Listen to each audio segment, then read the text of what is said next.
one of the things I like to do when I'm in the classroom is to get feedback from the kids on parenting, because I do parent workshops. So I'm always trying to find out from kids, what is it that your parents do that, you don't like? What is it that you like? What is it you would do differently if you were a parent?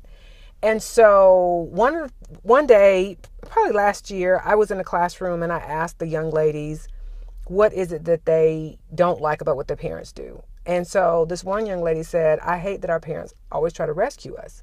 Said, how are we going to ever learn to be an adult if they keep rescuing us and they don't ever let us, do things and learn things on our own?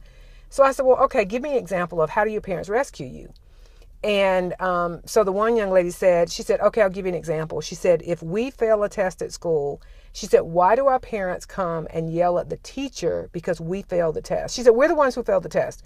Why do they have to come and rescue? And when she rescue us, why do they have to come and fuss at the teacher? And when she said that, several other girls in the class said, yeah, I hate it when my parents do that.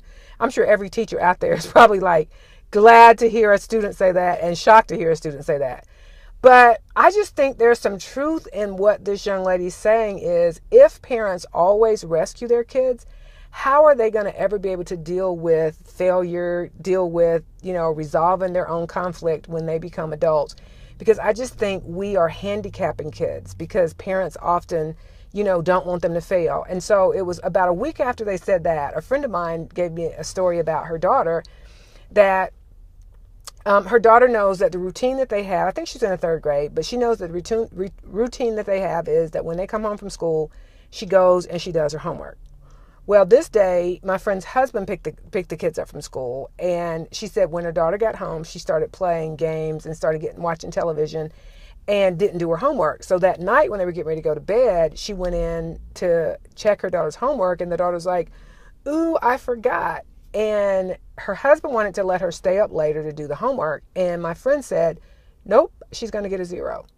And the reason she did it is because she wanted to teach her daughter a lesson so that she would never, play games instead of doing her homework. Because she said, even though my husband didn't know that that was our routine, she said, my daughter knew. And she said, I know how much it hurts her to fail a grade or a test or to get a 0. And so I knew that would stick in her mind, that she would never do that again. And I just thought that was brilliant because I'm not sure many parents would do that because we don't want our kids to get zeros. And I'm like, you know what? She's in the third grade. Like, how much is going to hurt her to get a 0 in the third grade? I just think we have to start thinking about the choices that we're making. How are they setting your kids up to be an adult and to deal with failure and to be responsible if they continue to get rescued while they're kids? It's just something to think about that I just wish you would consider. Until next time.